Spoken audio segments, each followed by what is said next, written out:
like to say this is a really beautiful piece. I really like the mermaid. I like the composition. I like the background that you put together. I'm not sure exactly what the story is, but she looks like she's some kind of warrior mermaid, maybe?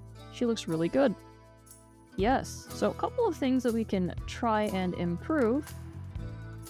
I'm not sure exactly where the light is coming from, or what the light source is, because what I've got is light probably coming from, like, you know, here, maybe here on her. Is this light coming from the surface? Is it, or is it some underwater light source? Because I can't tell. But other than that, let's see what I can do here. So for her tail, what I'm thinking is it is a extension of her spine, right? So we're thinking that's her neck. Her spine's gonna come down like this, her tailbone, and then we're gonna think, okay, maybe it's an extension of her spine, right? Because that's how fish are normally laid out, or that's how fish anatomy normally works, is there's a spine in the middle of the tail. So I'm kind of imagining that it would just keep going down like that. So I'm thinking the volume of her tail would be slightly different, right?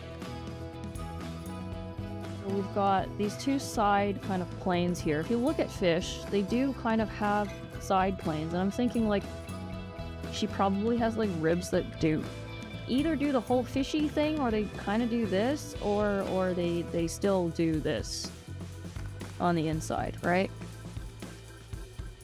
So I'm thinking maybe we can like put in some kind of a semblance of a spine in the back, just to make her design a little bit more real world relevant.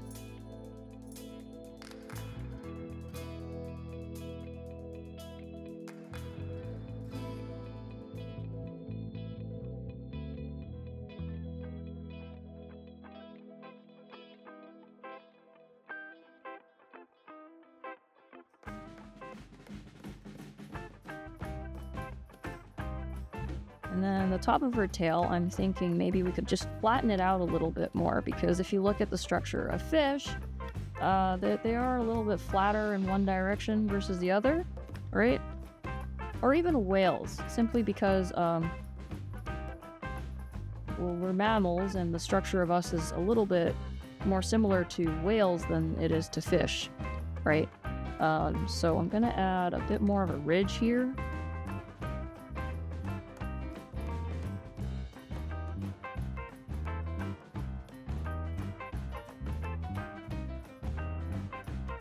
And what we want to think about is the orientation of the tail. The orientation of the tail, I think, would follow her anatomy, right? Because if you look at whales, if we look at from the side, so if we look at whales, their tails are flat because their spines run kind of like this. And then whereas like fish, like sharks, right, they have tails that look more like this. Right, and that's because their spines usually run through the middle like this, and then the tails are vertical versus this horizontal tail for a whale. So since we're kind of going for more of a human anatomy in this piece, I'm thinking maybe we could change the orientation of the tail just slightly, and you don't have to redraw it, it just change some of the contours here so we can make the tail kind of attached to the side here, like that.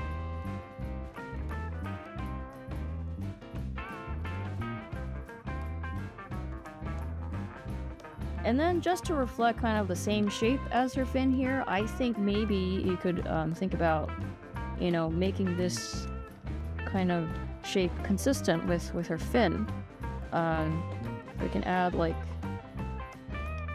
this kind of a thing going on at the bottom here.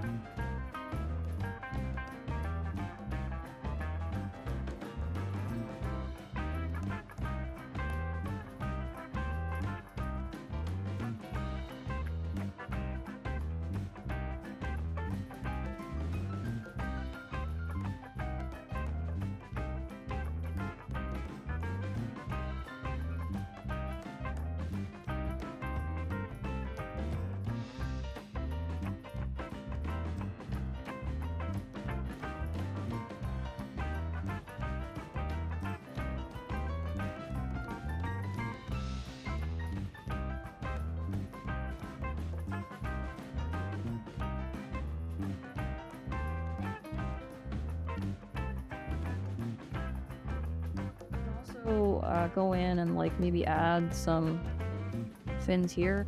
You don't have to. This is purely a suggestion, just because a lot of fish also have multiple fins. I feel like it could add a little bit of interest. The other thing I would say is if you want these scales to look less, shall we say, eel-like, because eel skin is like very skin-like. It's kind of mottled. It's got a little bit of texture.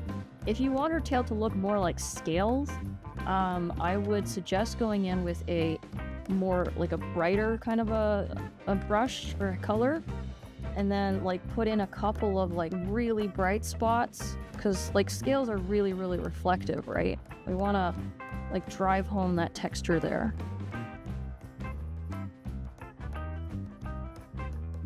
Right, so there's the texture, and make it really shiny there as well. Now, if that's too distracting from the rest of the piece, then you can go in and kind of get it a little bit darker, just so it's not distracting from your main focal point, which should be her face. And you've done a beautiful job of rendering it. So the other thing about her hair that I would like to talk about is her hair. I'm not exactly sure what's going on with her hair. I think it might just be... So her hair shape, I think maybe she's just floating there is kind of what's going on, right? My feeling like is she's just kind of floating there, and she kind of settled into a static kind of spot. So, you know, if you don't want to add too much movement to this, so you could potentially do this, which like would make it seem like she kind of just swam down.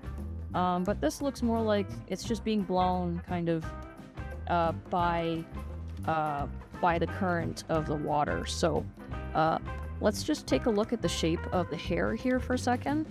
The shape of the hair is a little bit kind of all over the place right now. It's irregular, which is good, but it doesn't have a general kind of direction to your hair, to the hair, right? So let's try and kind of make it so that there is a general kind of shape that could help emphasize her face, which is your focal point, right? So maybe we can move one of the strands of hair down, or make this strand a little bit smaller, because I know you want it to kind of express the movement of kind of the current. So let's make this strand a little bit smaller, and then we can gather most of the hair like this, which fans out behind her, right? So I'm gonna make a couple of changes.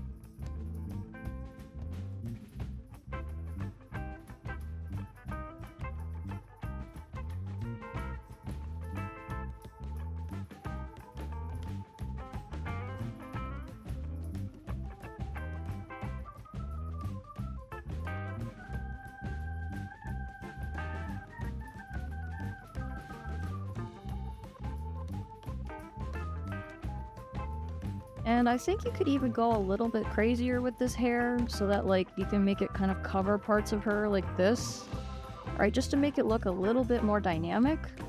Like if you've ever gone, I guess you don't really have long hair, but if you do have long hair, right? If you've ever gone swimming without tying it up, it will go absolutely everywhere in your face and all around.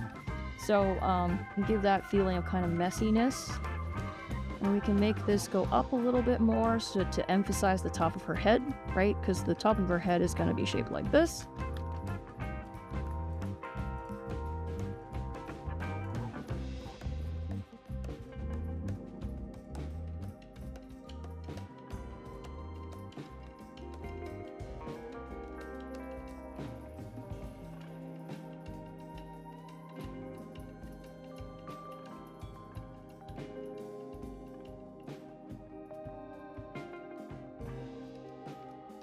Just so that there's movement, but it's not like contributing a ton to the overall shape.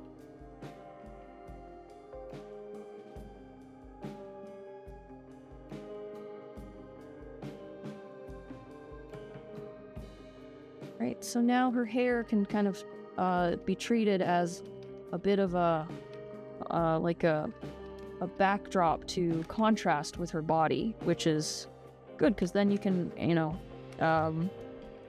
centralize or focus more of where you want your focal point to be.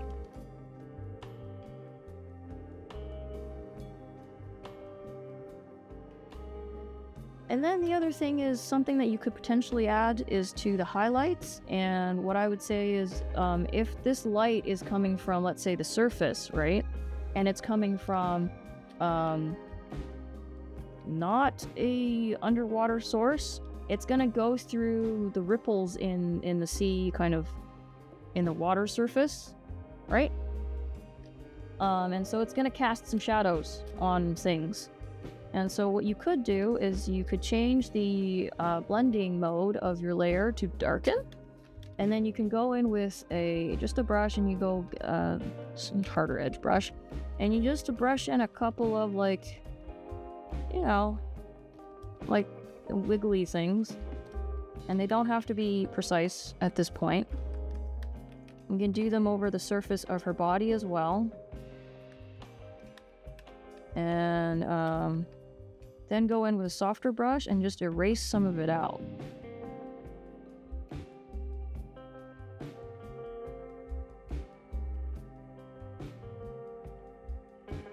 And this way you can kind of like put in some rippled lighting on some of the areas. It's entirely up to you. You don't have to do this. I feel like it's fine the way it is.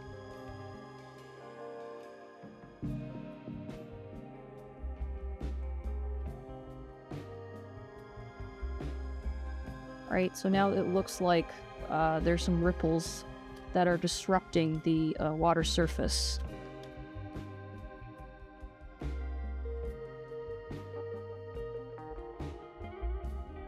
And then, so we'll clean up some of this shading just a bit, more reflected light on the bottom here.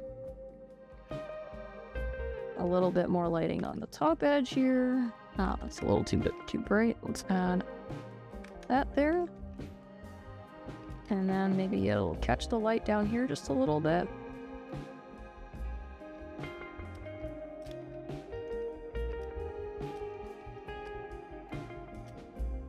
Oh, you try to do that with the texture? I think part of it is just put it on a separate layer and then like paint it in and then like erase parts of it and like just keep fiddling with it until it makes sense. That's the beauty of using digital, is that you can just go back and forth, and you don't have to commit to it. Just kind of just do whatever you want. You can always go back and like delete it after if you put it on a separate layer. And like the seaweed in the front, I would say you can even make it bigger. I tend to make very, very big kind of foreground stuff. Like I would make it like, this big. Yeah, and maybe add some more, like, and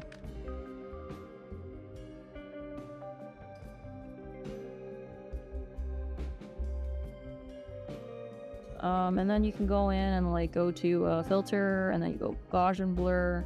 Of course, blur it. How much do I blur it? Like that, like something like that, right?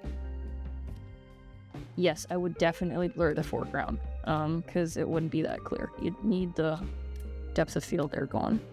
Okay, so beautiful work once again, and I'm gonna leave it there for this. So I'm gonna go to somebody else I see in the chat, so I'm gonna go work on Samantha. Hello, Samantha. Okay, so there's a crown of fire. He's got some antlers, and it looks like there's kind of a ambient sort of blue lighting that's coming, and I will say that the blue lighting is probably a backlighting kind of thing that's going on in the environment. So I think what I would do first is really think about how strong this light is. It looks like this is the main light source. All right, so let's do a bit of darkening here. So we'll add a multiply layer, and I'm gonna go in with, try blue for now and see if that works. And I'm gonna add some more shadows to the hood, because generally speaking, when you have a really big hood, it kind of covers part of your face, and it'll leave an area of light kind of just at the end there. And his face is going to cast a shadow. onto the robe in the front. And then this top part of his robe is going to cast more shadows on the part in the bottom. Right, and then these ropes are going to have some shadows more on the bottom end, or the bottom side of the rope. And these, I guess, whatever this is, I don't know what it's called, is going to cast another shadow onto the rest of his robes.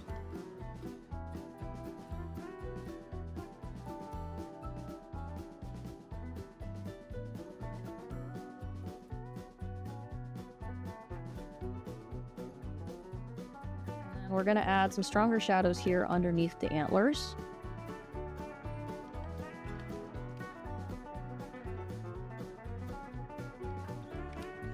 I didn't think maybe this is right in between.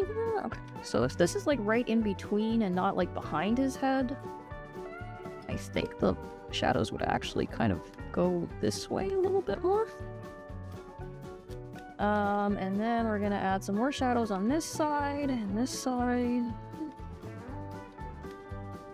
Okay, so it's right in between his antlers. All right, so right.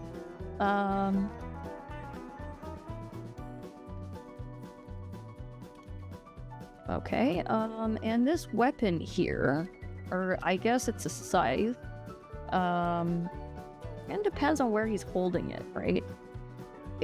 Right now it looks like he's holding it behind his antlers, but I think it would actually make more sense if it was in front. Because it's kind of awkward to have it behind your head. Let's see. Yeah, it's kind of awkward to have it behind your head. It's almost like you might... Oh, you had it in front too? Let's see what that looks like. Let's see what that looks like.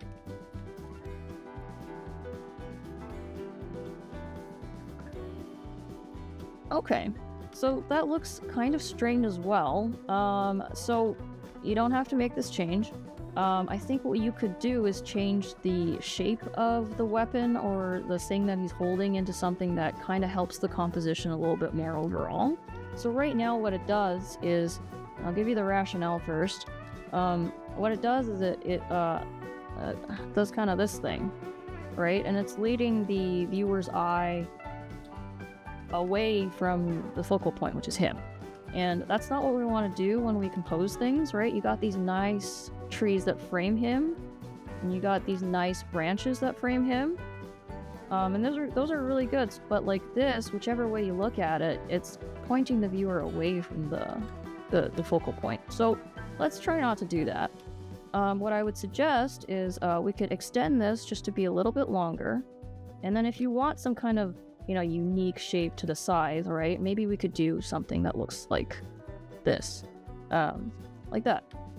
And so what you've done here is then you can kind of extend. It's an extension of the trees in the back, and it nicely kind of frames his head at the top, right? So we could go with kind of a shape that looks more like this. If that's the case, then let's paint this. And was this a multiply layer? Yeah. Let me add another regular layer. So we'll add the blade in, right? And then add the other side of the blade. I'm gonna get rid of the red. Just make this a little bit longer.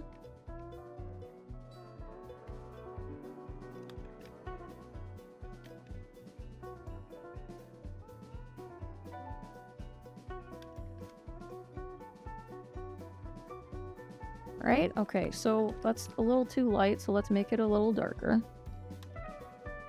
And I'm gonna go in and get rid of this. Not his antler.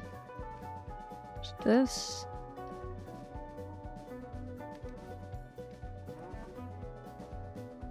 Alright, so something like that.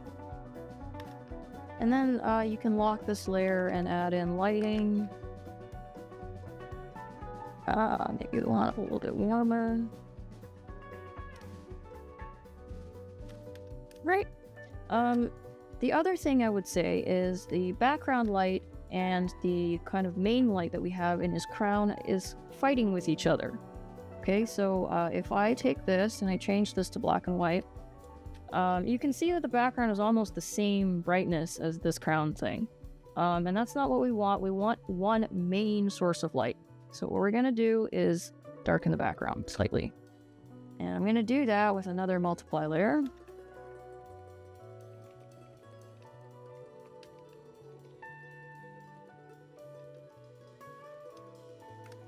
And you can make it a little bit brighter behind him just to like amp up the contrast a little bit.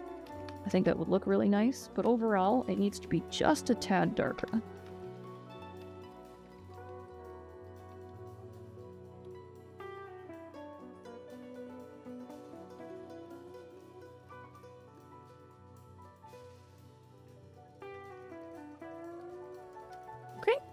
And these leaves in the front, I would say needs to be a little bit darker too, because they're not getting as much light, right? So I'm gonna make those a little bit darker as well.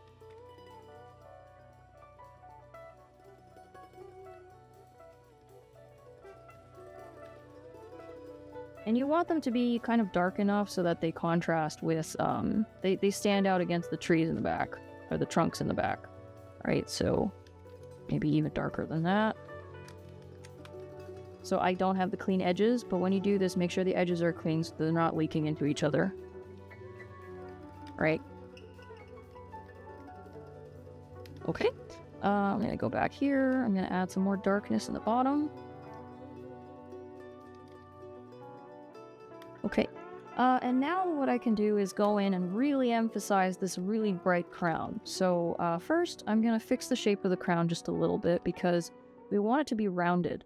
We want it to kind of follow the perspective that you've already established for the rest of the character here. So if you look at flames, right, usually the lightest color is actually in the middle. So I'm going to flip this a little bit and make the white part in the middle. And then as it goes out, you can make it a little bit more colored.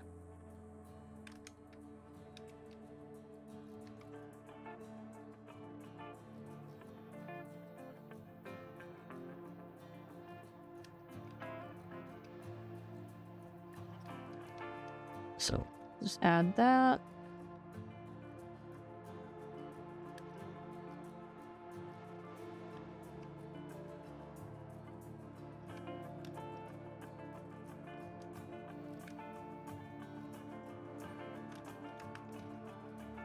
And because the light that you're using is kind of more of a pale yellowy color, you don't want to really use too much orangey colors in the actual like flame itself, because then logic would dictate that the rest of the lighting would be kind of campfire color. And campfire color is very, very warm, right? It's not quite this pale yellow. So just something to keep in mind. And because this is so bright, here, I'm gonna add some more bright colors to this, or some more bright lighting to the top here. I'm gonna do that with a hard edge brush. And you can do that to the top of his nose as well. That. You know, you can also make him a little bit shiny. Alright, if you go in with like this brush and just add some highlights in there.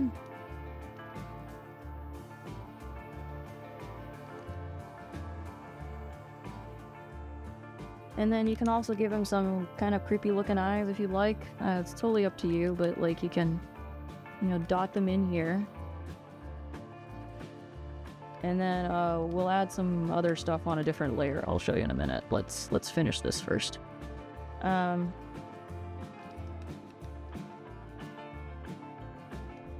we can add this lighting, and then this light needs to catch on his antlers as well.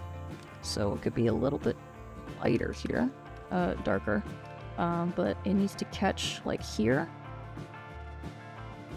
And in order for it to like not kind of fight with the rest of the environment, let's just make this part a little darker as well. I'm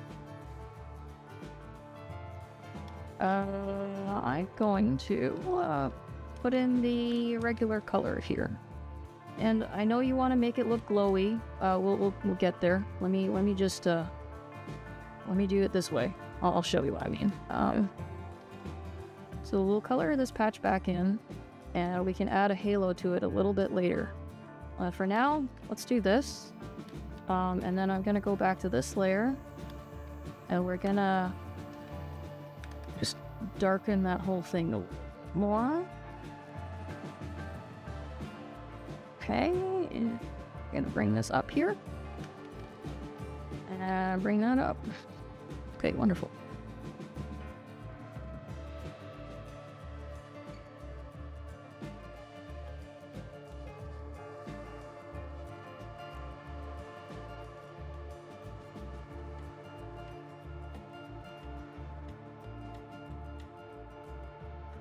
So what you could do is add some highlights kind of right in the middle there.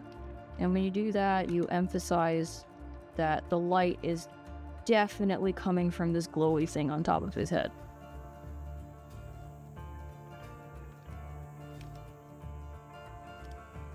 Right, so now he looks like 10 times creepier. Right, and then you can go in and add some more highlights on his little knuckle bones here.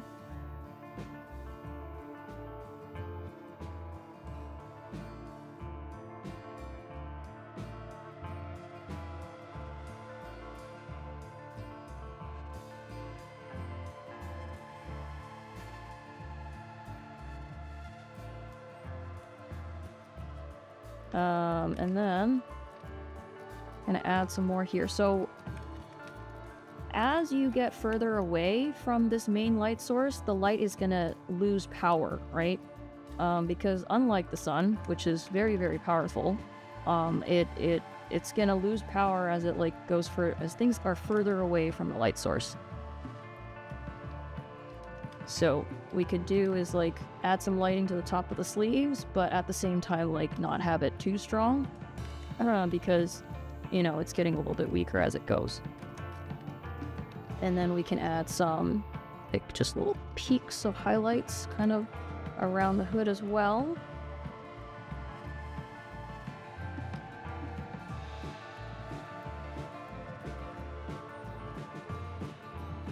And if you really wanted to add kind of the ambient light back in, you could go and add a little bit of the blue in the back. So let's try and find the right.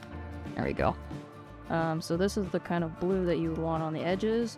Although, if you were to add this kind of rim light, don't add it on the entire figure. That's too much.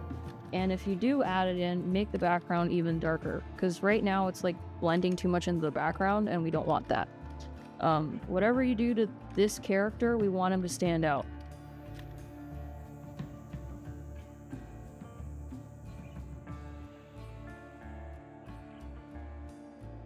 Let's add some light here because this is going to also illuminate this thing, which is floating in the foreground. Right, so it catches a little bit here. And then it's also going to catch on his staff. On color. Let's make it a little bit closer to the staff color. Right, it's gonna catch a little bit here.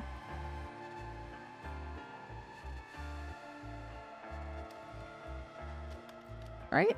And then, so this will make the whole thing look a little bit more creepy and a little bit more cohesive in terms of the lighting, because there wasn't enough kind of directionality to your light to begin with. So if you do that, it will definitely help. And I mentioned the glow effect, right? It's pretty easy. You just add a new layer, and then you switch the layer to an overlay layer, and you kind of pick up a color of the light that you want, and you just brush it in a little bit. Just a tiny bit. Don't overdo it, because when you overdo it, it looks really weird. All right, and you can add a little bit kind of to the areas where the light's hitting as well. So his sleeve and maybe this, just a tiny bit. you know, and then his eyeballs, if you want them to glow even more, you can like really, and then if you want to add a little bit more dimension into the background, you can add some highlights kind of in the leaves a little bit more, just to bring them out just a tiny bit, and not all of them, just a few of them, right? Just a few of them to give it some more dimension.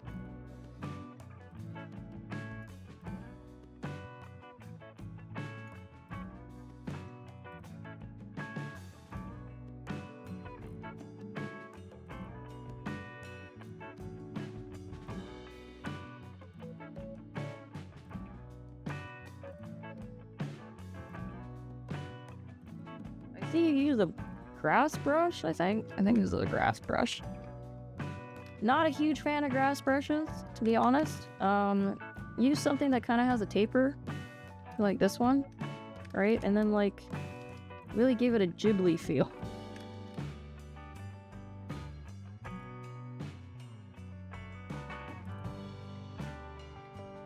So grass, think of it as like chunks, right? Like do a chunk like this. You want some differentiation in the values and the colors kind of in the ground, and that you did really, really well. So we're just gonna add some chunks in, and then you're gonna grab your brush and just, you know, try and simulate the direction that the grass would grow in, right? And the closer they get to you, the bigger they get, and the darker they get because they don't have as much light on them, right? So like I'd prefer a more tapered brush with a little bit of texture. I don't remember if I included this brush in my brush set for the course, but if it's there, this is what it's for. Okay, so for anybody who doesn't know, I have a brush set that comes with the courses that I write. So if you buy my 21 Draw course, you get some of my brushes. You also get some of them if you buy my course on ArtStation. There's one course on ArtStation. Up to you, but I don't sell them separately, so just so you know.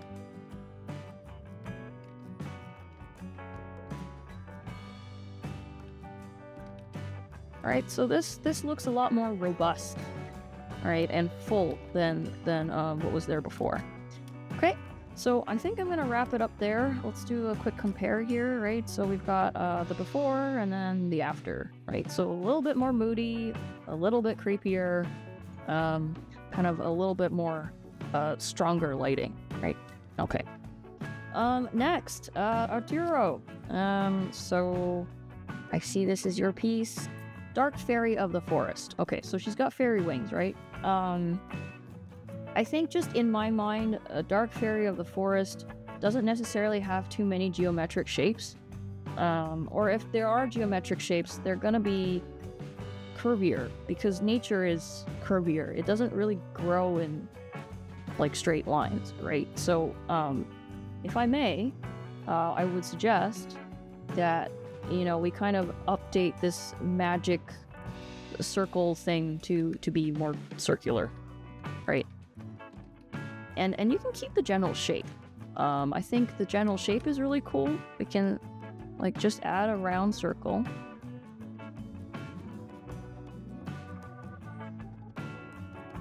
And then like on the inside here, instead of a straight line, we can like make it just you know, curved line. And if you keep with the same pattern, it should still turn out to be something quite interesting looking. If I can math in my head.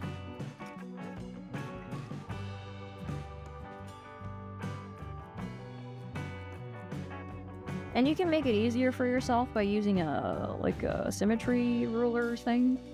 So if you do like radial, right, for example, and you go 5 sides, whatever, and then like, you know, you can design to your heart's content, like right here. You know, maybe you want to do something like this. Add a few leaves here. Add some more curvy stuff.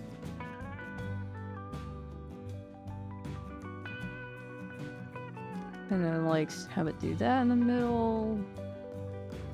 Yeah, you can go crazy with it, right? And then disable this. And then move that, like, here.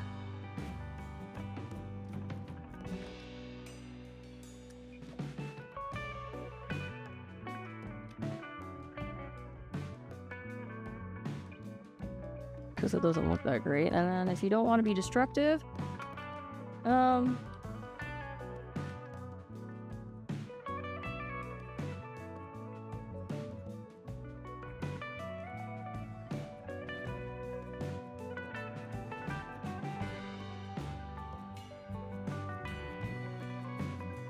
and I'll show you how to add some more magic effects later. I'm gonna paint this background out just for now. Okay? Gonna paint this out.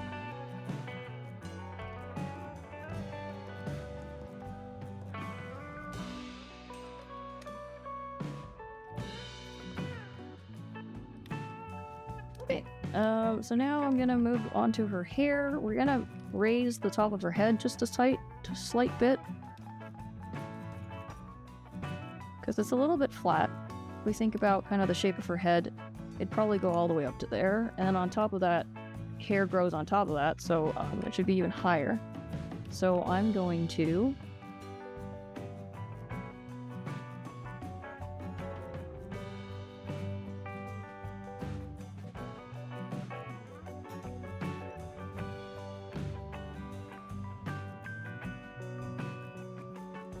so I'm gonna make her head just a little bit higher like that.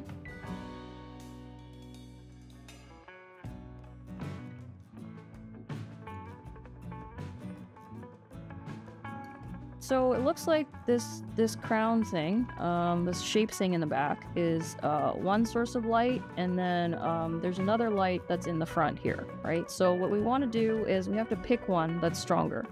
So I think maybe you wanted to go for the one in the front a little bit stronger, so we're going to make this one in the back a little bit darker. Okay. We can amp up the saturation a little bit just to say that, you know, it is a light source, but we want it to be a little bit darker. And then these are her fairy wings. What is this bit up here? Is this just an extra thing in the back? This is not part of her wing, is it? This thing?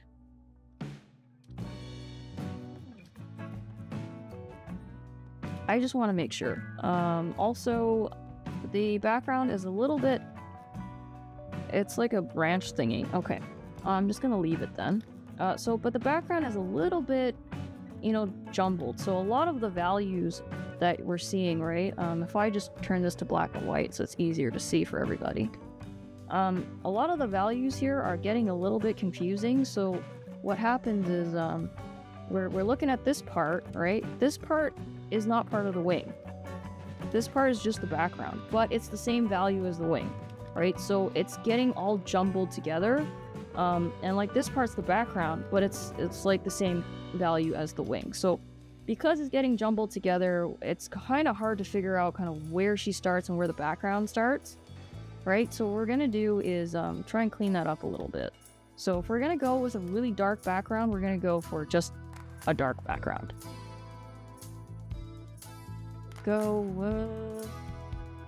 Change this to multiply again, make just everything darker.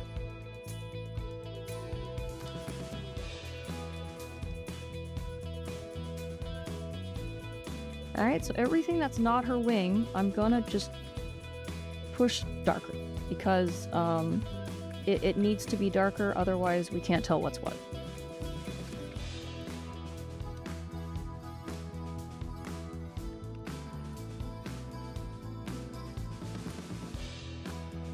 And you can leave the nice colors that you have in the back, it just needs to be darker overall, because otherwise, like, you really can't tell where she starts and where the background starts.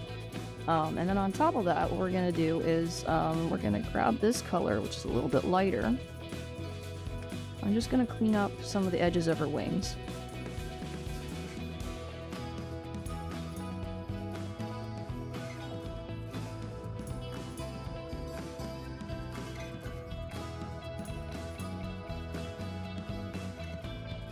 think this is also her wing here. Actually, I'm not sure if that's her wing. It's okay.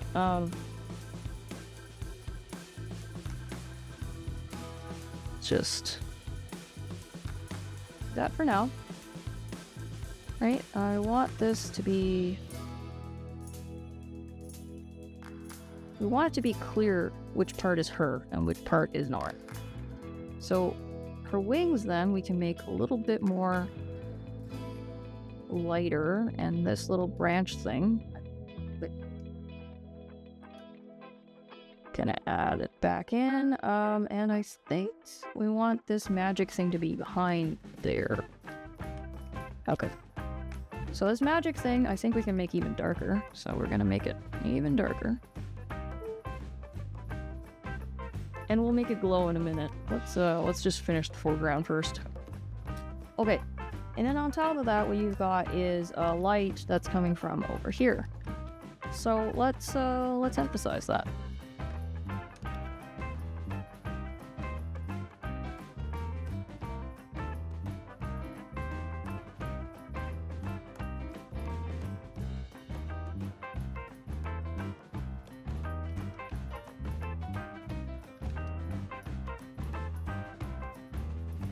Right, and then like when you're doing faces, I highly recommend, I'm not sure if you had a reference, but I would suggest that you find one with somebody who's in very similar lighting. So there's her nose, and you do need to make the bottom of her nose a little bit darker, and then you can have like a reflected light at the bottom so that it doesn't look like her nose is absolutely flat. And then there's a cast shadow under her nose. And this side of her nose is going to be much lighter than that. So that's the side of the mouth there.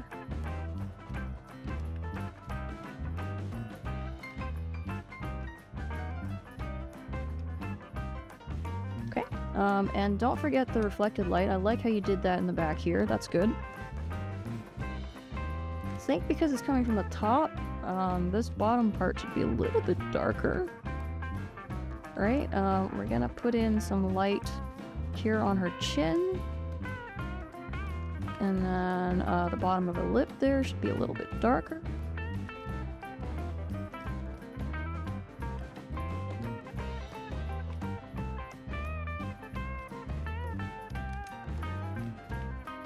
Okay,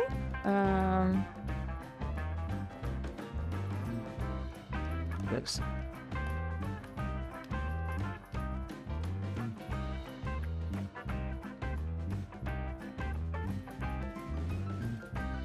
And when you're doing hair, it's kind of important to map out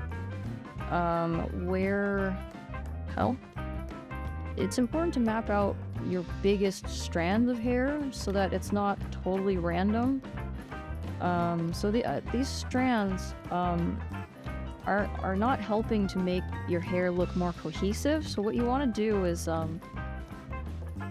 have it clumped together in certain like portions. So maybe this is one big piece, right? Okay, so we want them to be kind of grouped together.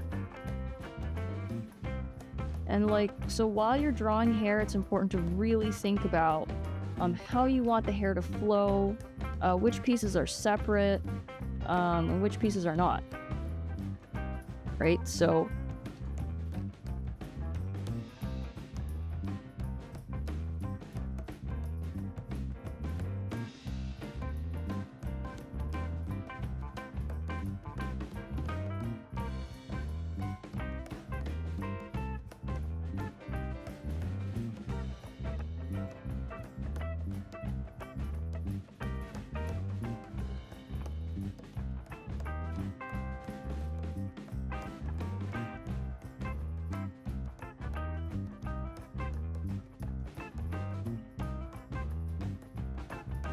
right, and then so from there, now that you have the structure of the hair, what you can do now is I'm gonna go in with, let's see, is this the full, no it's not, okay, So what I'm gonna do is I'm going to create a new layer, and then I'm gonna go to set it to color dodge, double click, and then I'm gonna set it to this.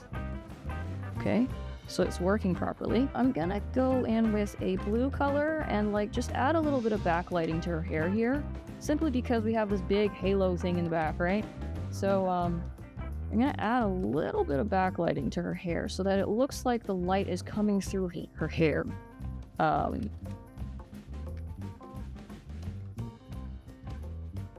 tiny bit. I think that might be a little too green, so let's change that a little bit. Okay, so there. Let's do that, and then on top of that, we can start adding highlights. So when I add highlights, don't do full strands when you're just doing the highlights. Do like, you know, think of the head as like a round thing, and then like you want to do highlights kind of here and here, following the contours of the head, but you want to do it with the strokes that are in the direction of hair growth, right?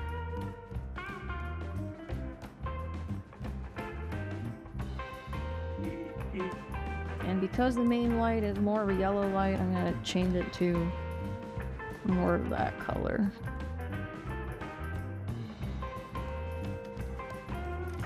And then I like to go in with a big airbrush to kind of knock it back if it's a little bit too strong.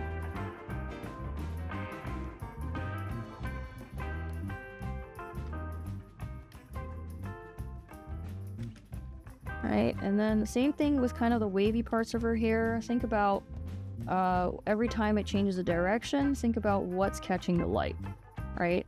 Probably gonna be more of that.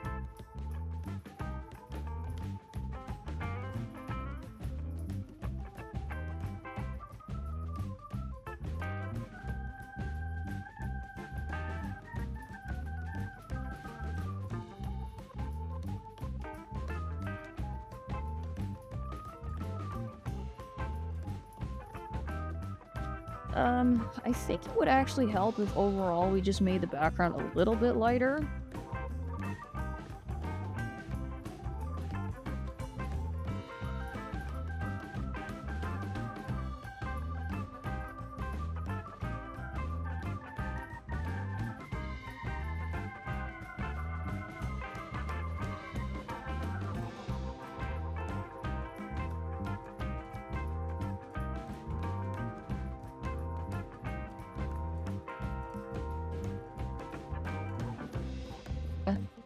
So here I'm gonna add a curves, and I'm just gonna bring it up a little bit.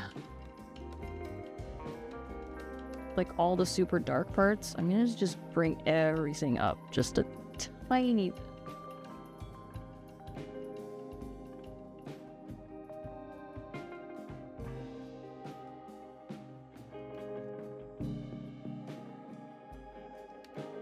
And you have layers in your files, so this will probably be easier when you do it, but, you know, like, I highly recommend this because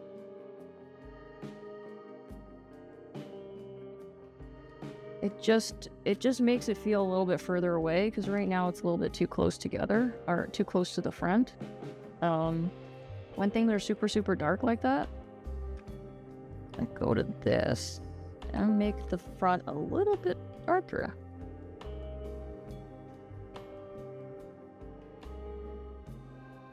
Okay, that's not a good adjustment. Let's change the brush blending mode to multiply, and I'm gonna go in.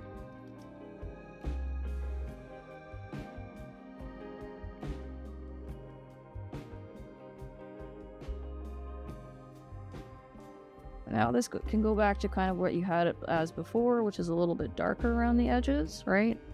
So that's good. And then... okay, so we kind of fixed the hair, we kind of fixed the lighting a little bit. I'm gonna fix her boob a little bit. I'm gonna change this back to normal. So generally speaking, this is gonna look like that. The sternum, or the middle bit in your ribs, are going to catch the light, right? So there's gonna be a bit of light here. And then this side of her boob is, think about it as kind of like a this shape, if you want to call it that. Whatever that shape is called. Yes. You're gonna add a little bit of lighting there, and don't forget the clavicles. These are your collarbones. They're a very important anatomical landmark, so we want to add that in. And then usually shadows are a little bit darker than the area that, or cast shadows are a little bit darker than form shadows. So this is a form shadow on her arm, this part, and then this part here is like a cast shadow. Okay.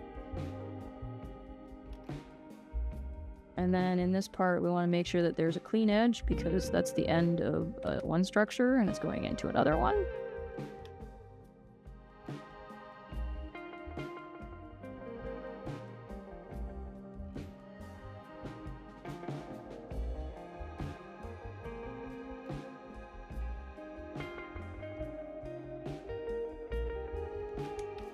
Right here. There's a bone right there. Right, and that's your pelvis. It's present on both males and females.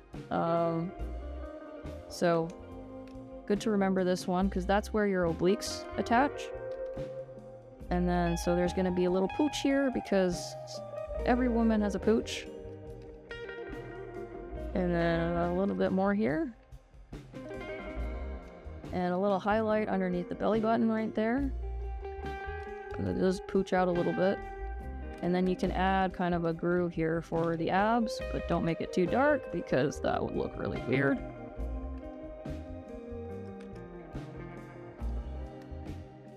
Okay, and I see you added some light here. Good call. We can add a little bit more of a Terminator core shadow line right there.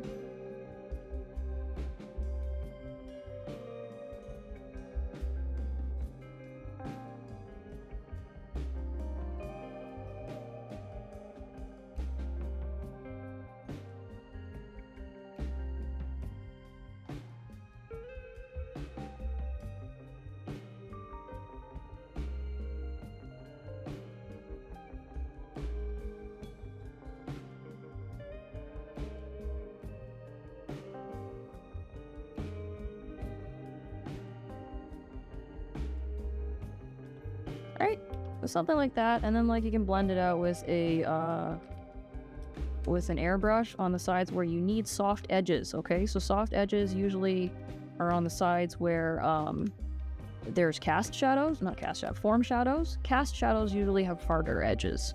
Okay, good to remember. So this is a cast shadow, you want a harder edge there. Okay. And this is a form shadow, so you want this to be slightly softer. Right? And again here, we want, this is your reflected light, this is your Terminator, and then you want a cast shadow underneath the arm that's slightly darker. And, you know, that way you can, like, organize your values more, so you're not, your arm's not, like, blending into, the rest of her body, right?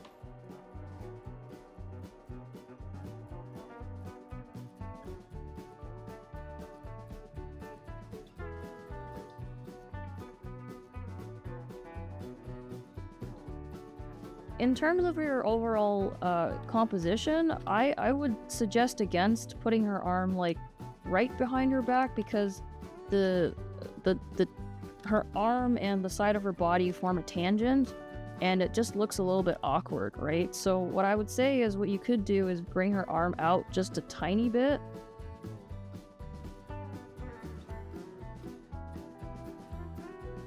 You know, like this. Just a tiny bit, or come up with another kind of pose where she's got both arms in the front, because like this is kind of an awkward pose unless she's like walking like a model or something. I wouldn't put it there.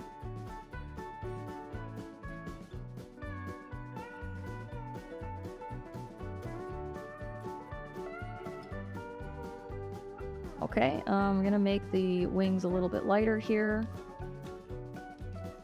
And then you can make the glow a little bit stronger underneath the hair, but not too strong because we don't want it to fight with everything else in the image.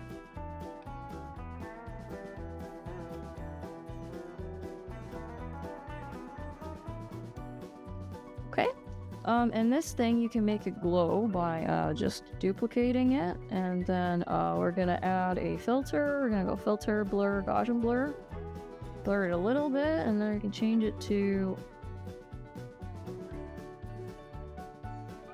We'll do overlay first, and then like make it a little bit lighter so it does look like it's glowing. And then I'm gonna duplicate that. Let's see if hard light looks good. We can add a hard light as well. And then we go back to the original one, and we go we go to effects, and we go to inner glow. Go color dodge. And we want to make sure that it is from the center. Okay. We'll switch this color up. Maybe this. Okay. And then make it as, bright or as soft as you want. Give it a choke. Switch these a bit and see kind of what looks good.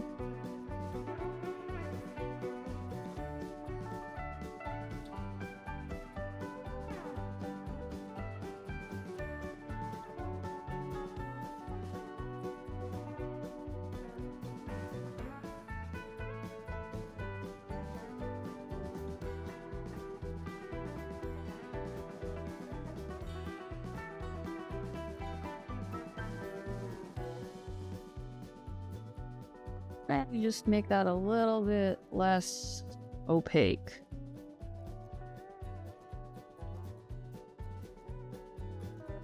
The saturation a little bit, and then we're gonna go back to our hair and bring in some of the backlighting highlights, right? So we can add kind of an edge to the hair here.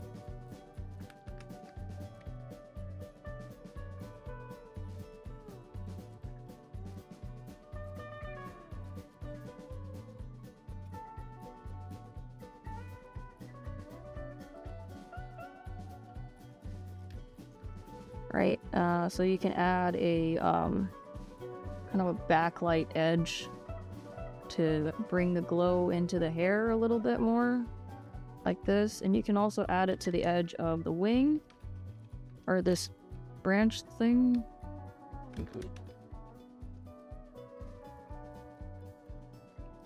Right, just make sure that that's not too strong.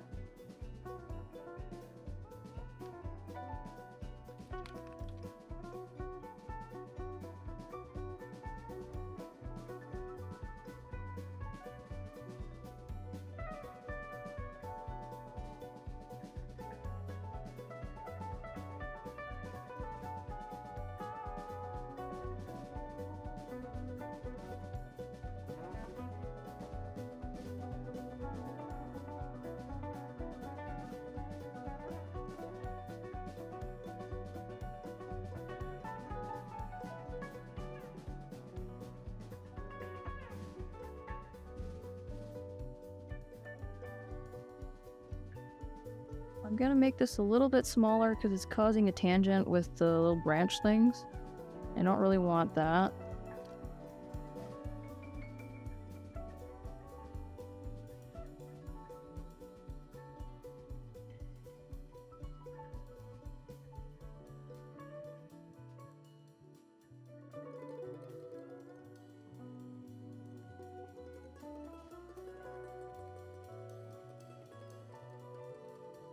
Okay, yeah, I'm gonna make it a little brighter just to separate it a little bit more. You do a quick comparison. Here's the before, right? Here's the after. Okay. And you can make the background a little bit more saturated if you want. It's up to you. But the key rule or key guideline that there generally is the closer it is to the camera or closer it is to the focal point, the more saturated the thing is and the more contrasty the thing is, right? So we want the background to be less saturated because we don't want it to catch all the attention. And we want foreground items to be darker and less contrasted because, like, we don't want that to be a focal point, right? So that's the general rule there. Okay, I'll save that. I'm gonna go back to Art Lord.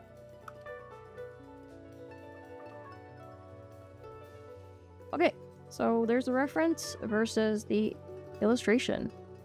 Okay, so this is a Tang Dynasty Hanfu that you've got here. And I see she's outside some kind of building. It says Happy New Year here. And then there's like, I guess it's a beer bar kind of thing.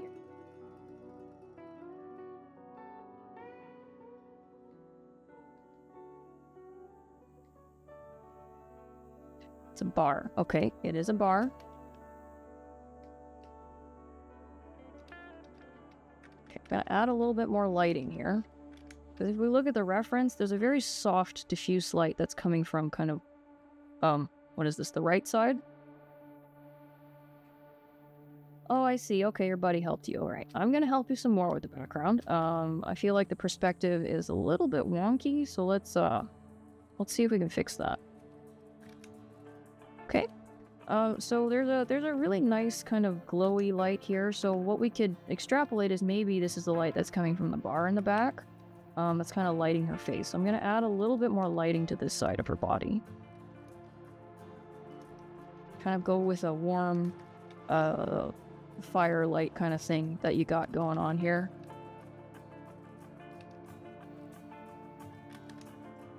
Okay. And so I'm going to try to select her out. Okay, I apologize if this is like not a very good job, but I am going about it very quickly. So when you do it, I'm sure you have it on a separate layer, so don't yeah, so you know, do better.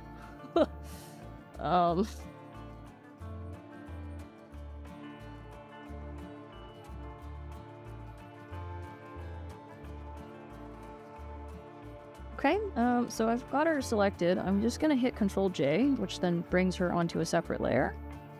So now I can work on the background kind of separately. And I'm gonna clip this lighting to her. And I'm gonna add a separate lighting to the background. I'm gonna take the same approach. We're gonna do, and then we're gonna add some color dodge. And these are lanterns, right? So they should be lit, especially if it's like nighttime. I'm gonna light those. And then correspondingly, I'm gonna light the umbrella, because I can see that you want it to be kind of transparent looking, right? So, or translucent? Anyway, so there. I'm gonna add some more lighting there. In terms of the perspective, okay, so here's what I'm thinking. So if I just zoom out slightly, the perspective, can't tell if she's sitting or if she's standing. Okay, let's see. So we've got the horizon line. So the first thing you do when you're looking at an image is to try and figure out what the horizon line is. And in order to figure that out, it's easier if there's a background. It's just like where all of the lines converge, right? If we look at her,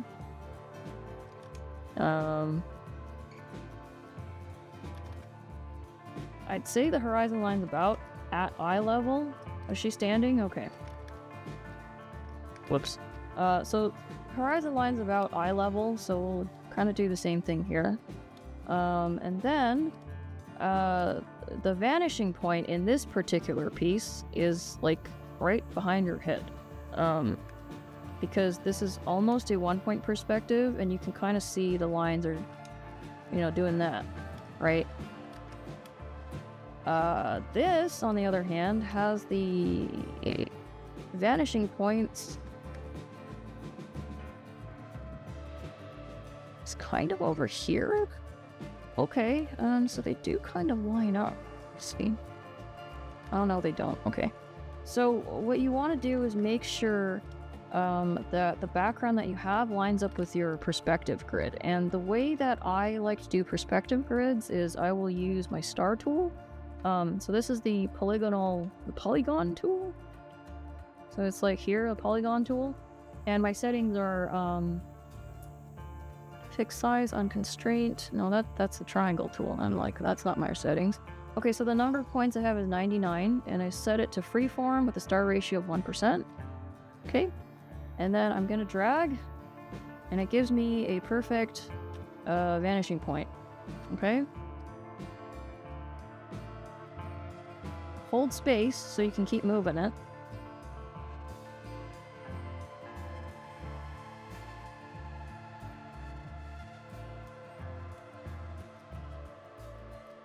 Okay, we'll say it's there.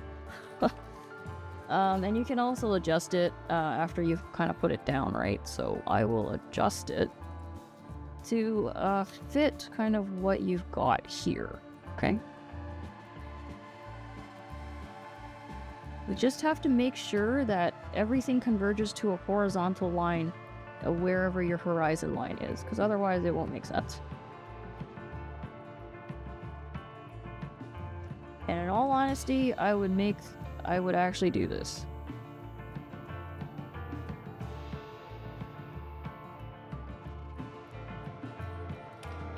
Okay, because like right now, if we kind of look at what she's doing and how far away she is from the bar, so her head's here, so that means her feet are like here.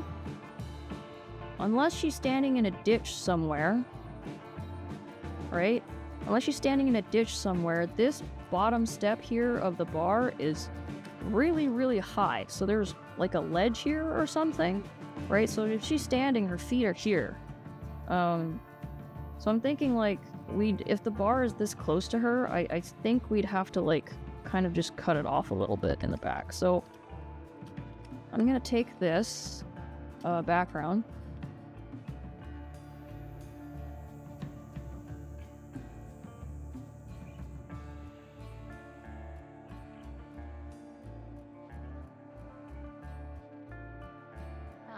Transform? I can't transform it. Okay, what's that?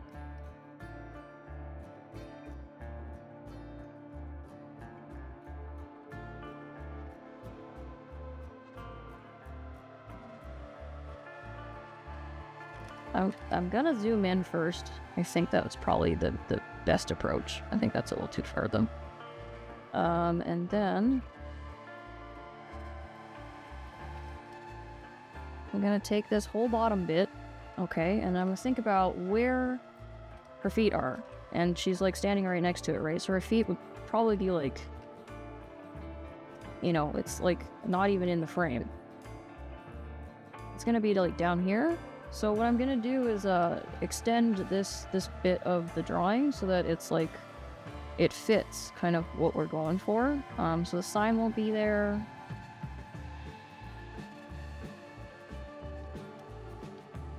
Gonna add this in. And then I'm gonna take this perspective grid, I'm gonna just flip it. Okay, for the other one. But I'm just gonna move it around a little bit so it's not like the same. Okay, I'm gonna just drag it out slightly.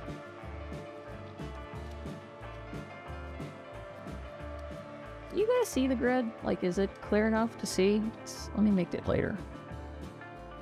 There. Okay, that's the grid. Okay, and then like the wood planks on the ground are gonna have to follow like this grid, right? Don't deviate from the grid or it'll look weird.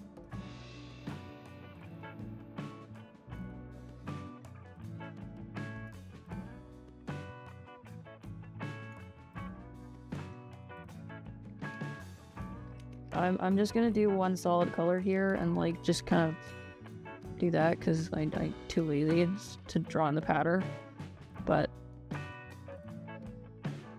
you get the idea. Okay.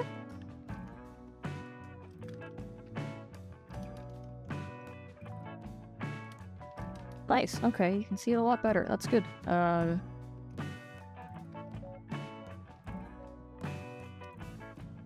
Right? Okay.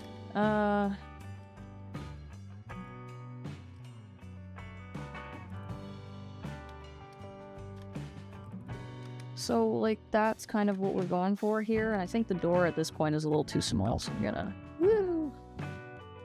Door down the chute. Yeah.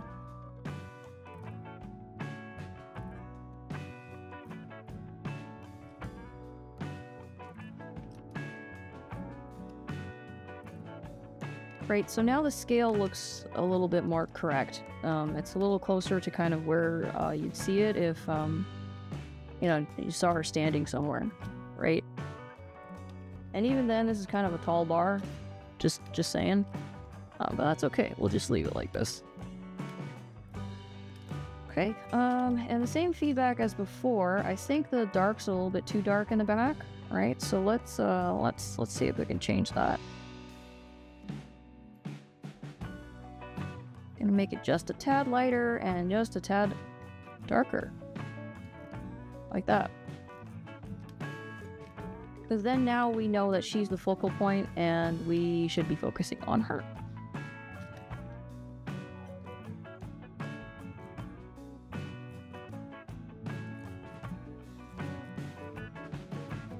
What I'm also going to do is add another layer.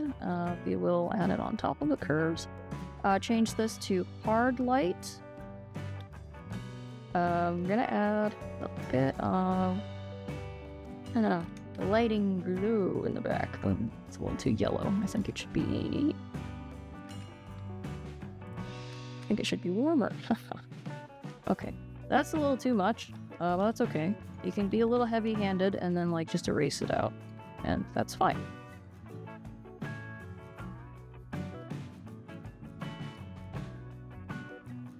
Alright, and then we're gonna go in here. We're gonna add another curves.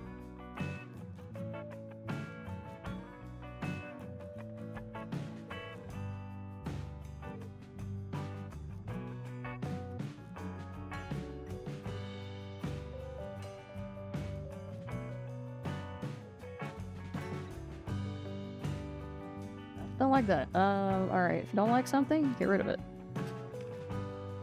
Let's see. How can I... Okay. I'm gonna add a little bit more lighting to the bottom here, because I want it to contrast with, the back of her hump, right?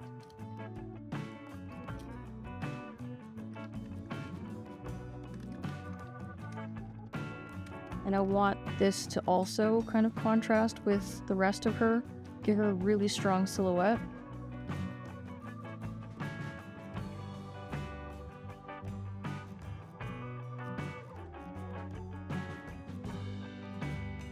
I think you did a great job trying to get these folds in. The thing to remember when you're doing folds is, number one, the structure of the underlying anatomy, okay? So we can't forget what the underlying structure is, which is essentially a cylinder, especially when you're doing an arm. So it should have this volume as the basis. It needs to look like that. And then on top of that, you can then add, start adding your folds. Okay, you don't want your folds to be interfering with the structure underneath, because once it starts doing that, it doesn't look like an arm anymore.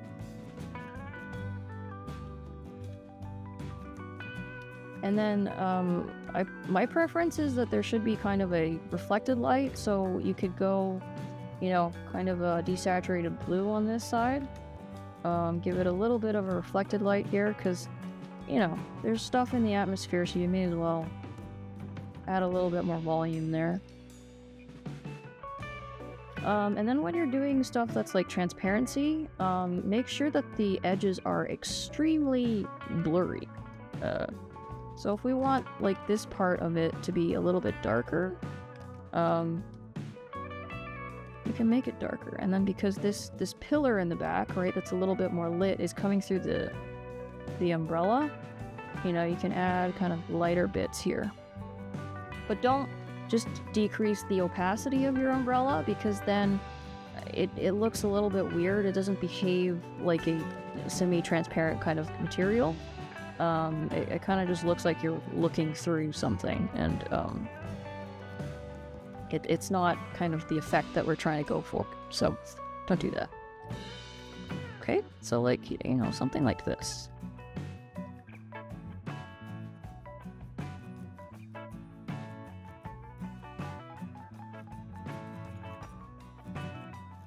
And this piece of fabric is a little bit flatter. That's why it's catching a little bit more of the light. So we'll bring that in. And like that. And I know you can't really see a lot of the anatomy here, but it's good to kind of bring it in slightly. So for sure there will be a clavicle here. It kind of is a given. You have to bring that in, or it's gonna look strange, like she's missing something. There, I can add some of the cleavage if you like. Okay, and so I know this is a design choice, right? So your cyberpunk augmentations, right? The general rule for a lot of hard surface design is that it needs to follow actual anatomy, right? So if we look at the design for, oh, I don't know, Iron Man. Or not even Iron Man. Let's just look at Cyberpunk 2077. Cyberpunk 2077.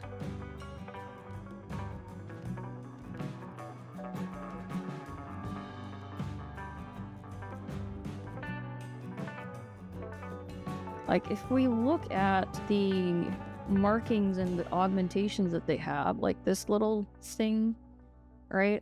This actually follows the contour of the cheekbone in your face. Is there a better picture of him?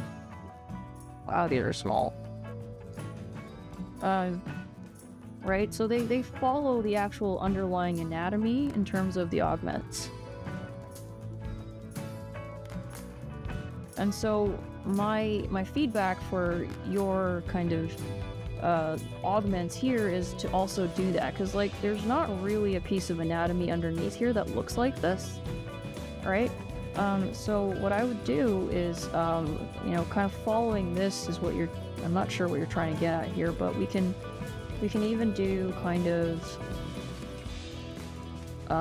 follow the cheekbone here, and then follow this contour, and then like kind of do that and attach it to the nose bridge. Like this one works because there's a piece of cartilage that actually creates the nose here, but this one's a little bit like here we've got the mandible, so maybe you can like keep this bit and then like, you know, make it connect to the mandible down here, just your jawbone, like this, like, you know, it just makes it flow a little bit better. As opposed to just like a kind of a trapezoid in the middle of her face, right? Right. And same thing for this. I like where it's going. We can make it connect to where the clavicles are, like meet in the middle of where the clavicles are. And that'll be perfect because then it follows the shape of the sternocleidomastoid, which is like this muscle right here.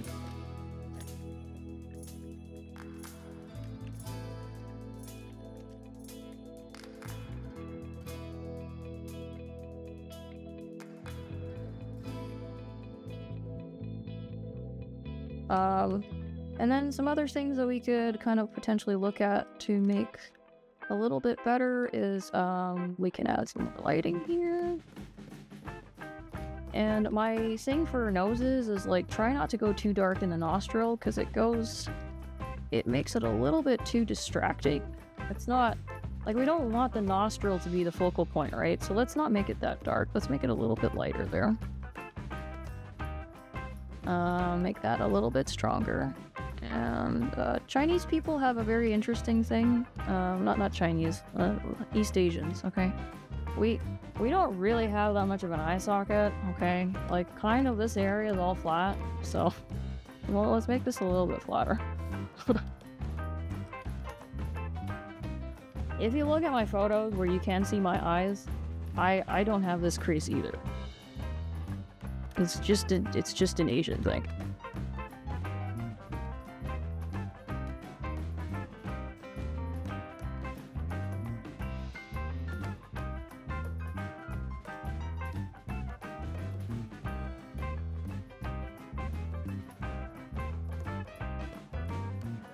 And then she's looking down, right? So her eyes are gonna be like, we want it to look like, you know, there's a sphere in her head, right? So there's a sphere, that's her eyeball. And then her... Okay, so this is her eyeball, let's say. Right? And the eyelids... Okay, her eyelids are doing this. Because it's like wrapping around the eyeball, right? So let's make that fix here.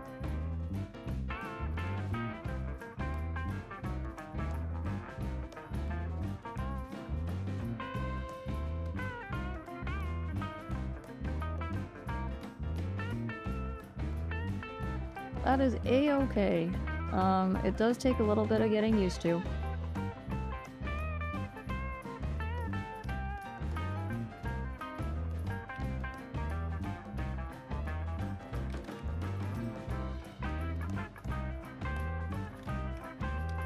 And then you can add her eyelashes in like this.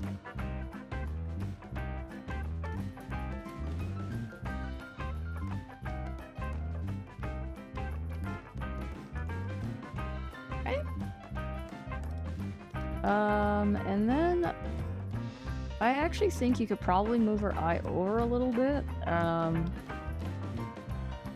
Let's see if I can do this.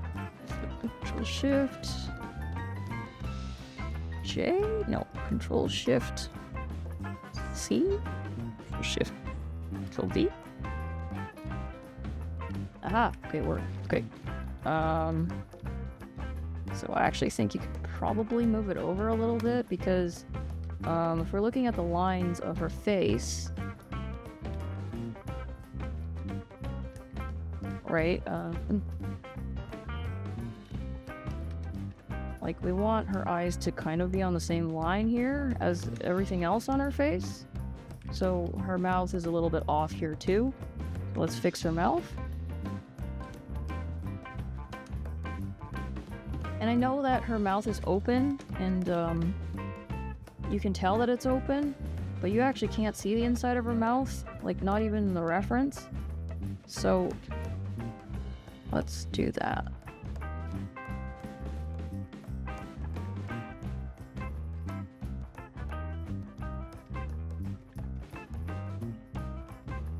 Okay.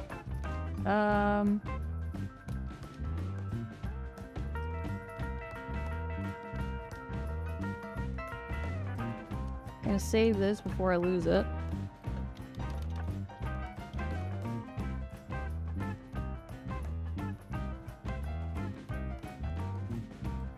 Okay, Anthony, are you still there? So this is ZBrush. For everybody who's a 2D artist, this is ZBrush. It's used for a sculpting, and this, after you're done sculpting, is not at all good for use in video games or cinematics because the number of polygons is way too high. So I can show you what the polygons look like.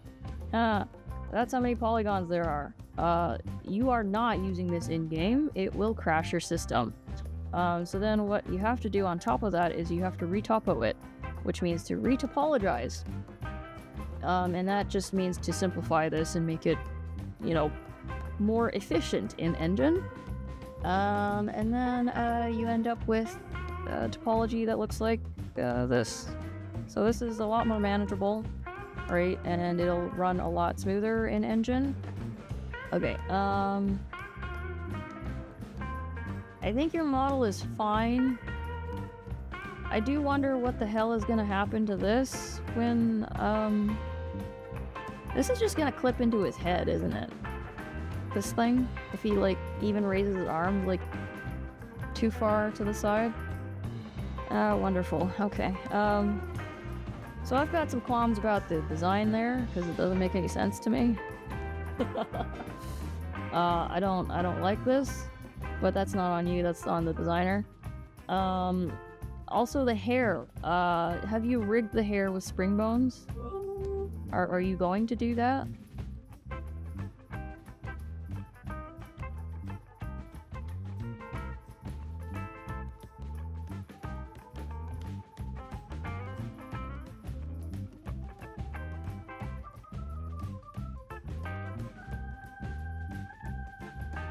Yeah, like, I'm trying to think, like, because so what you want to do is have a character that can have enough mobility to be able to do the moves that he needs to do, right? Um, so like here, he's in an A pose, but I don't know about you, but weight painting in this area is going to be an absolute nightmare, especially if he's got poses where he takes his swords and he like moves them above his head. Okay? If you don't weight paint that properly, it's gonna be a pain in the butt. So yeah. I'm just trying to think of all the production issues that would come because he didn't do the design and I can't give you feedback on the design. I mean, the sculpt looks fine. Not gonna lie, the sculpt is absolutely crisp. And it looks great. Okay.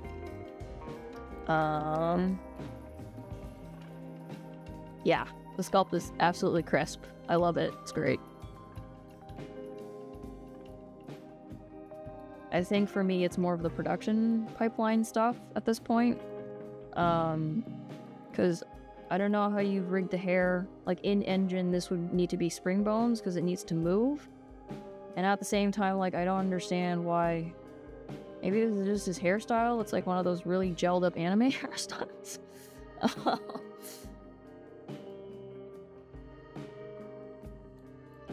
Yeah, so like for a character with like such big arms, I would actually maybe model him in a more T pose like, so like, you know, move his entire arm up slightly. Cause then otherwise like this is gonna be just a nightmare to rig and like weight paint. And you might have to use morph shapes, but like, that's not standard practice, at least, in as far as I know in video games. So, like, I would say even, like, model his arm just a little bit higher. Also, I don't know how you're going to do that on this side without clipping in his head. Okay, what is wrong with this designer? Why? Okay, maybe it's the whole World of Warcraft kind of huge pauldron thing, but, this doesn't make sense to me. Okay. Do you have any specific questions for me? I'm just wondering, because, you know.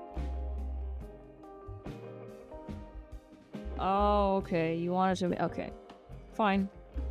You know what, if it's made for the render, that's okay. I think this is a little strange for just how the hair is growing, to be honest.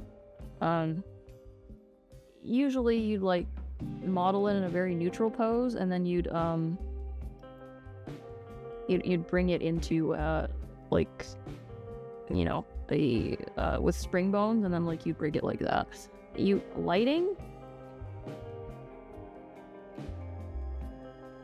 Uses hair to scratch his head.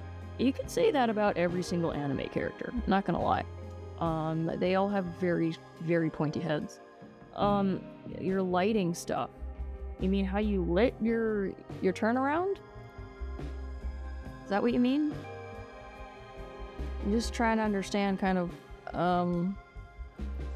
what you need feedback on.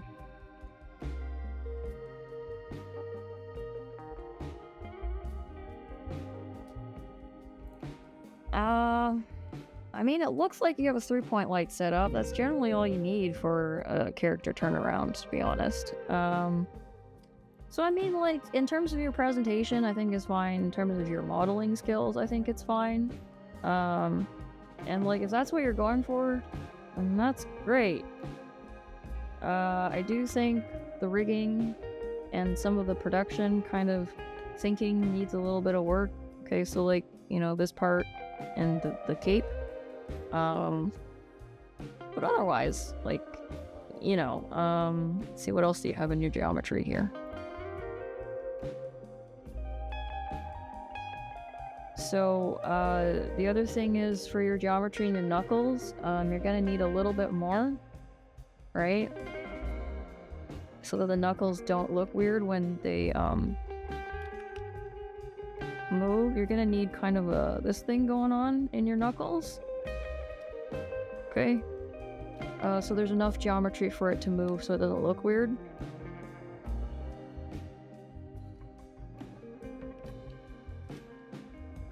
Otherwise, your knuckles are gonna have this this like really beveled looking thing, and then the textures are gonna warp. So, you know, try and do this in your knuckles. Okay, and otherwise, I see you did the cut lines in your cloth. That's good.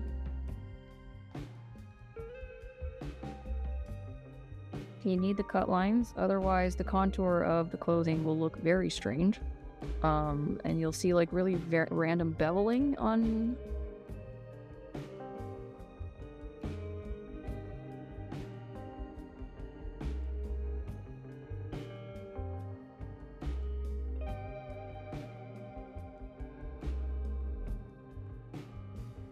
Yeah, I think that's fine. Geometry here is fine. I think your feet are fine as well.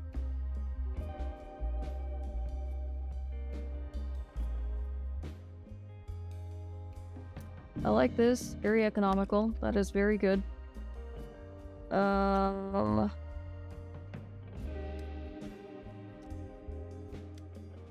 Trying to see if you've beveled stuff properly, but okay.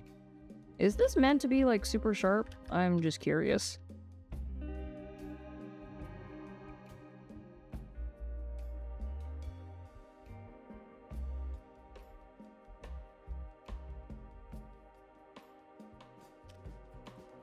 Geometry here. Yeah, so the geometry on the eyeballs look fine. Yeah, I think overall you did a great job. The lighting is fine in your turntable. At the end of the day, it's just about showcasing that you can do modeling. And that's about it. 50k tries is really good. 50k tries is amazing, actually. So great job. Yeah, I'd say, like, you know, maybe if you want to, go back and fix the knuckles a little bit. And then, like, redo this as sheets.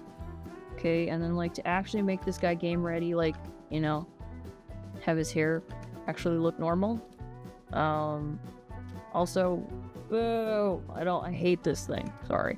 I don't like this thing at all. If that wasn't there, I would say, like, move your arm up slightly, because it'll help with the rigging. But, like, boo, because that's there, you can't move it. Okay? Alrighty. Yeah, I don't know if that was helpful, but there you go. That's my 2 cents, having done game dev and, like, leading a team for a while. So, for everybody who's left, I'm going to put together another art stream and get through the rest of you some other day. And yeah, I will see you guys next time. Bye-bye!